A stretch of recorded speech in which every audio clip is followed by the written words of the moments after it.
Barbara always asks me, have you got everything? Yes, I got everything. And I went out with my bag this morning. But I still remembered my notes. I still remembered what I wanted to talk about. Our service this morning was on guidance, and we went right in there and we picked it right up, right where my notes were. And I was sitting over at the parsonage today saying, this thing we talked last Sunday, we said it'd probably be the last time we did angels, but I had one more I wanted to do. And I had it all figured out and all written down and had it all underlined and highlighted in my book. And y'all can find these things if you, David Jeremiah, his book on angels, you can go in there, and that's exactly what we use in this study guide. And that's what we've been using. Well, I come over here today to make my video work that just uploaded. I gave it to Jimmy. It took all day long for it to upload. We're going to make some changes there. But I said, you know what? I'm in my second round of David Jeremiah books. He sends me a book every month. Study guides and books, study guides and books. And he's in the second go round, so I got two of a lot of them. And a lot of them I put back in the library. So I walked back there today, and guess what was back there? My book. So I still got some of my notes. Even though it's not underlined, highlighted, I still got my book to go by. But one other thing that I wanted to go over was we went through Satan, we went through the demons, but how about angels and death? That's the way he titled it here. He said angels and death. He said in this lesson we're going to see angels' relation to death. So what do we know about angels when it comes to death? And so I started reading and studying some of the things he had in here, and the one that touched me the most was Luke chapter 16. Luke chapter 16. I hope that's right. What am I doing looking in Acts if it's in Luke 16? I had it highlighted and turned my page on myself. Okay, Luke chapter 16, starting in verse 19. I want you to notice this. There was a certain rich man who was clothed in purple and fine linen and fared sumptuously every day. And there was a certain beggar named Lazarus, which was laid at his gate, full of sores, and desiring to be fed with the crumbs which fell from the rich man's table. Moreover, the dogs came and licked his sores. And it came to pass that the beggar died and was carried by the angels into Abraham's bosom. He died. Who come and got him? The angels. And the rich man also died and was buried. Nothing mentioned about an angel buried him. And in hell he lifted up his eyes, nothing about the angels being there with him. And it says, being in torment, and seeth Abraham afar off. There was a gate between them, a big, we'll keep reading. And Lazarus in his bosom, and he cried and said, Father Abraham, have mercy on me, and send Lazarus that he may dip the tip of his finger in water and cool my tongue, for I am tormented in this flame. The torment of hell for the rich man. But it don't say that the angels put him there. The angels didn't lead him there. They didn't guide him there. But Abraham said, son, remember that in your lifetime, he said, in your lifetime, you received all the good things. And likewise, Lazarus, he received all the evil things. But now he is comforted, and thou art tormented. And beside all this, he said, let me tell you a little secret, is the way we call it. He said, between us and you, there's a great gulf fixed. You can't go there. Lazarus can't come to you. It's a great gulf fixed. They could see each other, but they couldn't cross over. So they which would pass from hence to you cannot, neither can they pass to us that would come here from this. In other words, you can't come in. Okay? This, if you really get deep into Bible study, this is paradise and Hades, or hell. And there's a great gulf fixed between the two, and the way that Jesus, I'm not telling this story, Jesus is telling this story. This is part of Jesus talking, if you got a red letter edition. And he's saying here that the angels, when Abraham died, they come and got him. Isn't that a wonderful thought? That when we die, that we're going to have somebody to take us to heaven. We're going to have somebody to come down and get us and guide us. The same as the sermon this morning about a guide. Well, we've got a real guide when we die. There may be several of them. I remember watching Little Rascals, and y'all know I watch that a lot now. That's the way I go to sleep at night. But Farina was praying, down on her knees praying, his knees, and praying for Stymie. And his guardian angel that we had talked about before, and he says, and Lord, if you've got any extra angels up there to spare, you might want to add a couple to Stymie's because it's take more than one to look after him. Well, we know that on several occasions, the angels with an S on the end came and took people to heaven. The angels ministered to Jesus. So we find these things when we talk about death and afterlife. Chris knows good as I do, the hardest thing in the world is to go talk to a family that's just lost a loved one. I always, like I was when I lost Tony and Mawan, I was numb feeling. You know, I can't tell you who went to the funeral, who come to the house or anything. It was just, I was numb feeling. But there's a loss there. But then when it's a Christian person, you think about the good side. That the angels have already been and come, there's nothing there but a body. The body goes in the ground, but the spirit goes to heaven.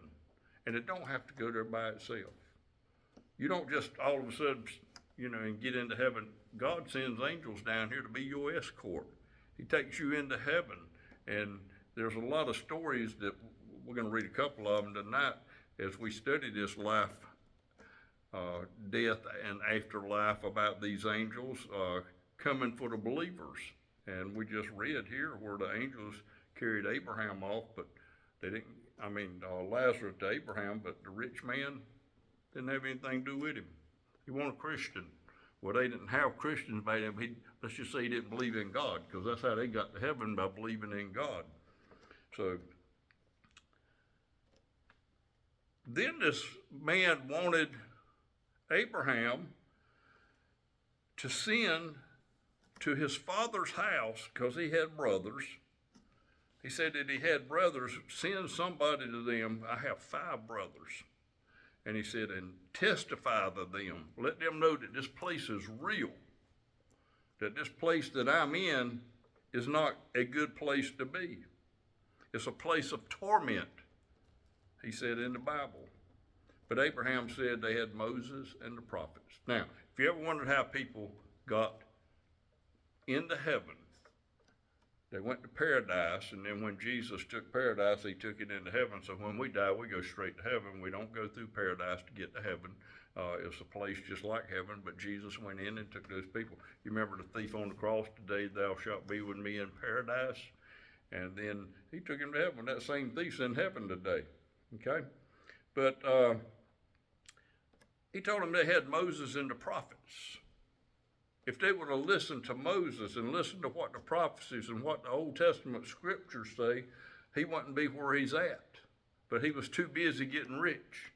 He was too busy putting all his time in the rich part of the world. He was out there in the world, and that's where we don't want to be, is in the world. Chris was just mentioning about something that's happening, and it's happening all around. It's not just that one county. It's happening in a lot of schools in the United States. And they can teach all of this, but they can't teach God. They can't teach Jesus. They schools that also have in their curriculum Islam. They teach them how to worship Muhammad, but you can't teach them how to worship Jesus. I saw a picture the other day of an after-school thing with little children about 7, 8 years old, and they were all kneeled down in a circle, and they were bowing down to Allah. They're teaching that it's after-school curriculum, but they're teaching them how to be Muslims. But I won't even go there tonight. He said, if they hear not Moses and the prophets, if they don't listen to what Moses says in his word, if they don't listen to what God has said in his word through his prophets, neither will they be persuaded. We've got people today that could be persuaded if they would listen to people teaching and preaching God's word, doing what we're supposed to do, but we can't even get them to come into church. Can't get them to come to church. They don't want to hear it. They want to be like this rich man. They're too tied up into worldly things today. I wondered today, because I've been there now, I wouldn't say this if I hadn't been there, I wonder how many people stayed home from churches all over America today that stayed home to watch the football games tonight. It happens. It even gets into the church to the point that the church, the big church I used to go to, not the one I go to ordain it, but the one I grew up in, the big church, we used to have a Super Bowl party on Sunday night. Instead of going to church, we'd go to somebody's house and our Sunday school class would have a Super Bowl party. Of course, we would have reading scripture and doing stuff like, but then we'd sit and watch the Super Bowl. But let me tell you, we found out some people that was in your Sunday school class that you thought was perfect people, when they got in that Super Bowl, they weren't too perfect, you know. You saw some things in there that you didn't expect to see from them. But that's another story too. But have I been there? Yes, I've been there. And I used to play softball on Sundays. I thought softball was the only thing there was in the world. And I played about every Sunday. Luckily, we didn't have to play till 1 o'clock. And I'd go to Sunday school, but wouldn't stay for church. So I've been there and done that, so I know, but I know better today. I said a lot of times, I said to myself, sometimes when you don't have a lot of people at church, it's payback, because you used to be the same way. It's payback time, so I'm getting paid back, but I do appreciate everybody that's here tonight, you know, and appreciate the time you took to come and be here. How does the Bible describe death for the believer? He used in his book here, and I'm going to just read you some. I'm not going to explain to him, but he said death to a believer is precious. Somebody looks on their face like, what do you mean? How can death be precious? Psalms 116:15. If you want to turn over there with me, I'll give you time to get there. That's why I was at Psalms 118 a while ago. Psalms 116, verse 15. I'll tell you how the Old Testament saints felt about death. It says, precious in the sight of the Lord is the death of his saints. Precious. It's precious. He describes the believer that believes in the Lord as being a precious person. You remember we used to sing the song when we were little about precious in his sight. They are precious in his sight. Jesus loves the little children, but Jesus also loves the adults. Now, as I said a while ago, another way death is described as a believer is they fall asleep. You know, that don't mean they are asleep like we sleep, like we're going to bed at night and go to sleep. That means that he's fallen asleep. 1 Thessalonians 1:4-13. It says, but I do not want you to be ignorant, brethren, concerning those who have fallen asleep. He means dead, those that have died. It says, lest you sorrow as others who have no hope. We do have hope. They have fallen asleep, and Paul described it as being absent from the body as being present with the Lord. And that's a lot of these things I'm telling you tonight are things we use at funeral services, but they need to be talked about on how you feel and what you believe, and you remember that big word we use, fear not. Fear not. You know, Jesus told the disciples twice to fear not. After his resurrection, he told them a lot more times, you know, that they shouldn't fear. But it helps us to not fear death.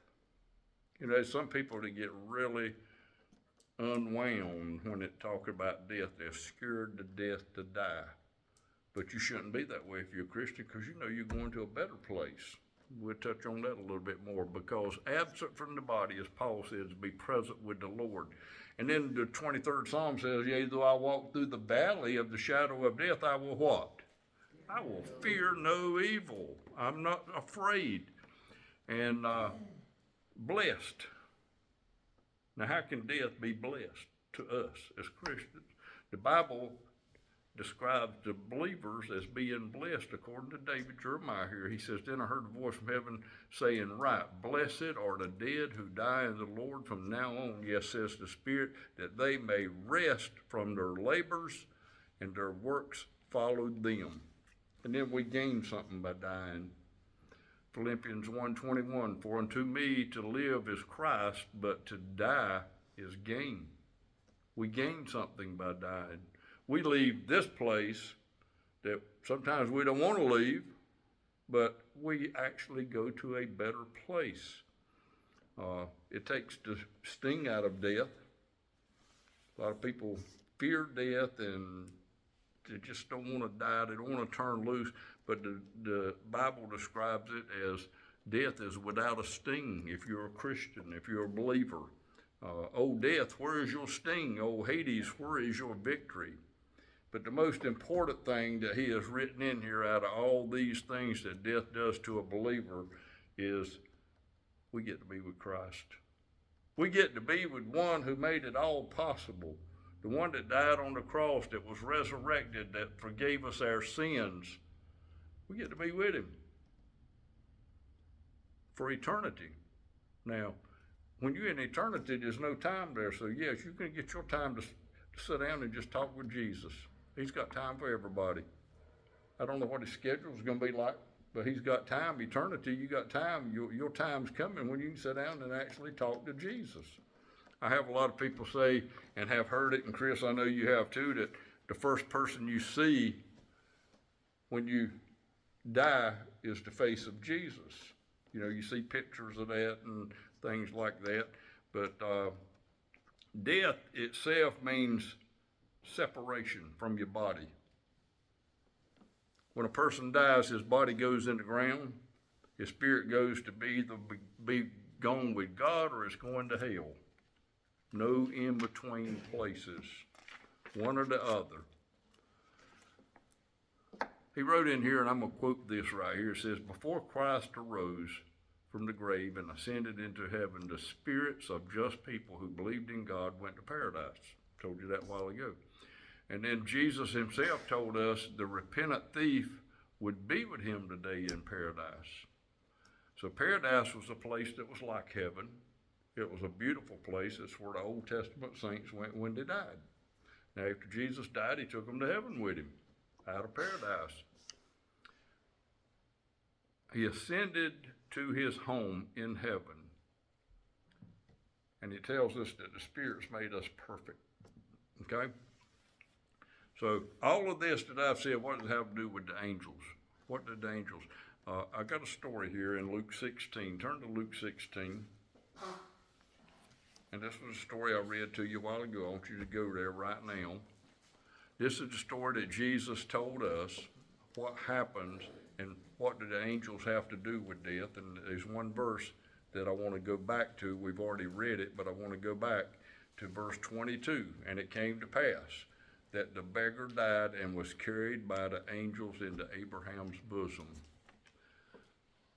Wow. David Jeremiah wrote some stories.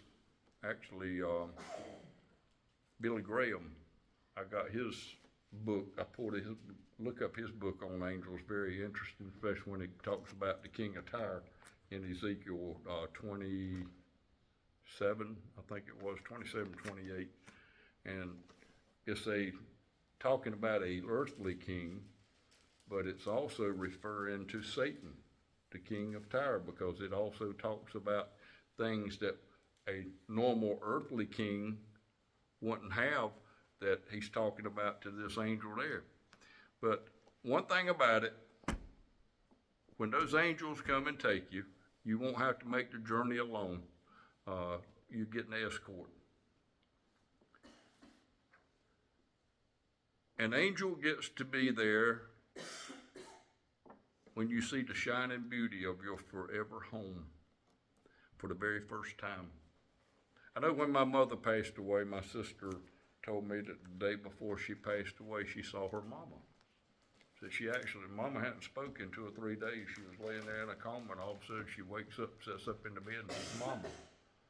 You know, and then you hear so many stories of people that see people, and I'm gonna get on over to some of these stories. Do won't get them. Let's, in fact, they're right here. We're not gonna have to make this journey alone. There's nothing. Just what I want you to remember tonight. Nothing to worry about. No fear at all. You shouldn't worry. You shouldn't fear. And don't be surprised when that angel comes to get you that he's going to be wearing a great big smile. You know, I preached on Jesus and Peter. Jesus standing on the steps when Peter denied him that third time. And a lot of people think that Jesus turned around and it says Jesus turned around and looked at him and they met eye to eye. I don't think Jesus was, I told you so attitude or anything. I think Jesus just smiled at him. Just smiled at him. You know, a smile sometimes hurts you worse than anything in the world. And so when it comes the time for leaving to go to heaven, there's nothing to worry about. If you're a child of God, you're not going to miss that bus we were talking about this morning. You won't ever have to wait for a plane to get there. You don't have to have a ticket to get there. You don't have to stand in line to get there. When you die, you're going home. But you're going to have some angels there to take you. And then we start reading little stories, and you can take these ever how you want to. A lot of people get negative about things, but you all know who D.L. Moody was. D.L. Moody was aware that he was dying. Earth recedes, heaven opens up before me, is what he said. It appeared as though he was dreaming, but he said this, earth recedes and heaven opens before me. Then he said, no, this is no dream. It's beautiful. It's like a trance. If this is death, it is so sweet. There is no valley here, and God's calling me, and I must go. And after having been given up for dead, D.L. Moody was revived to indicate that God had permitted him to see beyond that thin veil that is put up before us, separating us from here in heaven. But he had seen it. He had been within the gates. He had been within the portals of heaven and caught a glimpse of a familiar face whom he had loved long since and lost a while. It says, then he could remember when he had proclaimed earlier in his ministry, and he preached this. He said, someday you will read in the papers that D.L. Moody of Northfield is dead. He said, don't you believe a word of it. Don't you believe a word of it. He said, at the moment, I shall be more alive than I am right now. He said, I have gone to a higher place out of this old clay tenement into a house that is immortal, a body that death cannot touch, that sin cannot taint, a body fashioned like unto a glorious body. That which is born of flesh may die. That which is born of spirit will live forever. D.L. Moody. Charles Haddon Spurgeon, another great preacher, said, if I may die as I have seen some die, I court the grand occasion. He said, I would not wish to escape death by some byroad. He said, if I may sing as they sang, or as I have made hosannas and alleluias. And he says, as I seen and well heard from them, it was a blessing to die. We hear all kind of stories about people dying and coming back, and I'm sure there's some stories out there that may not be true. So I think some people found out they could write a book and make a lot of money if they told somebody that they would die. Like this one woman at the first of this book, the reason I didn't even read it was she wrote a book 20 years after she died about her after-death experience. And I think if I had an after-death experience, I'd tell you as soon as I got back. I wouldn't wait 20 years to decide that I could make some money off of it. But Isaac Watts, great writer of songs, he said, Lord, when I leave this mortal ground, and thou shalt bid me rise to come, send a beloved angel down, safe to convey my spirit home. Many years ago, and you all know this man, George Bush, when he was vice president, he was representing the United States at a funeral service in the Soviet Union, Leonard Brezhnev. We all know him. A atheist. Bush was deeply moved by a silent protest carried out by Brezhnov's widow. It said she stood motionlessly by the coffin until seconds before it was closed, and just as the soldiers touched the lid, she reached in and drew a cross on his chest. Drew a cross on his chest. Here was a lady drawing a cross on somebody who didn't know who God was, didn't believe in God, but she was hoping, I guess. She was hoping that gesture she made might help. But she reached down, made the sign of the cross, and there in the citadel of the secular atheistic power, the wife of a man who had run it, all hoped that she hoped her husband was wrong. She hoped he was wrong. She hoped there was another life, and that life was best represented by Jesus. A great leader, his wife, drew a cross on his chest when he died. That she was hoping that same Jesus might have mercy on him. And then there's another story about Cheryl and Larry Wilson, a young missionary couple. They were stationed in Haiti. You know, the Free Will Baptists had a missionary in Haiti. We've had several missionaries in Mexico and Haiti. Cheryl suffered a miscarriage there and hemorrhaged to death in Larry's arms. As she looked up from her bed, she saw a beautiful, glorious angel in the upper corner of the room. He was bathed with light. He held out his hand to her and said, "Peace I give unto you." Where have we heard that before? You know, both times that Jesus appeared before disciples in the upper room with the door shut, that's the first thing he said, "Peace, peace I give to you." She felt herself float up out of her body with the angel close beside her. She continued floating up beyond the confronting bounds of earth in a radiant, glorious place. There she saw a river, not an earthly river, but a heavenly river, pouring from the direction the angel was taking her. There were people in the river, and they were shouting and praising and worshiping God in a language unknown to earthly ears. She didn't understand it anyway. As Cheryl and the angels went up, the light became more brilliant, and Cheryl knew they were approaching God's throne. She was filled to overflowing with joy and love and peace. Then Cheryl heard the Lord tell her he wasn't finished with her life yet. She was jerked back down in her own body. As much as she loved her own family, she wasn't happy leaving the presence of the Lord, and she wept for days. I'll read you the rest of the quote, but I want to stop right there and say something. I always say when somebody dies at a funeral, I always tell the family, they wouldn't come back. They wouldn't come back unless they come back to tell you how beautiful it was, and then they were assured that they could go back again. This lady says that dying has changed her life. She tries to spend every day praising God with her actions and words, and she says she has no fear of dying at all. She knows what Paul said is true. To live is Christ, and to die is gain. It always brings to mind when I'm talking about angels and death and people going to heaven and then being jerked back. I think when Lazarus was in that tomb and Jesus, he was dead, been dead for 4 days, and Jesus told him to come out of that grave. He wasn't in there. He wasn't in there. Because the Bible tells us when you die, the angels come and get you. So that done come and got Lazarus, took him to heaven. He was snatched back down. I would love to sit down and talk to Lazarus and see what it was like after that. You don't hear anything else about him, about what happened. I think the little passage that Jesus used that we just read in Luke chapter 19 almost sounds like that Lazarus, don't it? He was in Abraham's bosom. He was at peace. Different Lazarus, though.